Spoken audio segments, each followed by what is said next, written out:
సనాతన ధర్మంలో ఉన్నటువంటి మనందరం మనకి తిరుమల తిరుపతి క్షేత్రంలో జరుగుతున్నటువంటి అన్నదానం నిజంగా గర్వపడవలసినటువంటి అన్నదానం.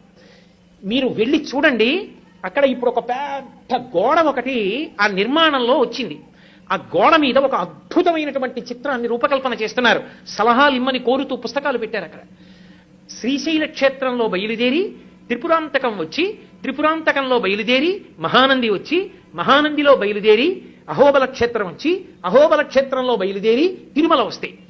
ఈ మధ్యలో ఉన్నటువంటి కొండలు పరమ పావనమయ్యా నంది మండలము అది ఎలా ఉంటుందో ఒక ఊహాచిత్రంగా ఊహిస్తే, ఆ కొండల మధ్యలోంచి ఎన్నో కొండలు, ఇన్ని కొండల మధ్యలో ఉన్నటువంటి ఈ క్షేత్రములను, కొండ మీద ఉన్న క్షేత్రాలకి ఉన్న మార్గం ఒక పెద్ద పాము మిలికలతో పడుకున్నట్టుంటుంది.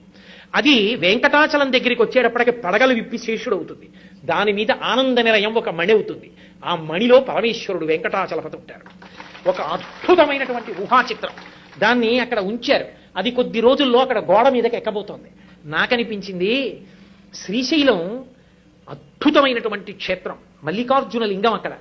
ఆ శ్రీశైల లింగం జీవబ్రహ్మ అభేదాన్ని తెలియచేస్తుంది.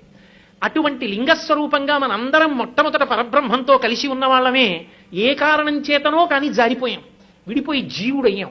జీవుడైన దగ్గర నుంచి ఇంకా త్రిపురమల యందు తిరగడం మొదలైంది. మాయ, భూత భవిష్యత్ వర్తమాన కాలములు, జాగ్రత్త స్వప్న సుషుప్తి అనేటటువంటి మూడిటిలో తిరుగుతున్నాం. త్రిపురాంతకం ఇక అక్కడ నుంచి దాటితే కొంచెం ముందుకొచ్చేస్తే ఆ త్రిపురాంతకం దాటి వచ్చిన తరువాత నందిమండలం. నందిమండలం అంటే నవనందులు. నంది అంటే నందీశ్వరుడు, పశువు.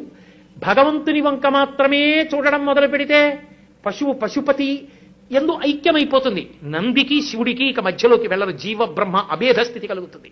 నంది పరమేశ్వరుణ్ణి వహిస్తుంది. విడిపోయిన వాడు మళ్ళీ భగవంతుణ్ణి మనసులో పెట్టుకుని ఉపాసన మొదలు పెడితే నందిమండలం.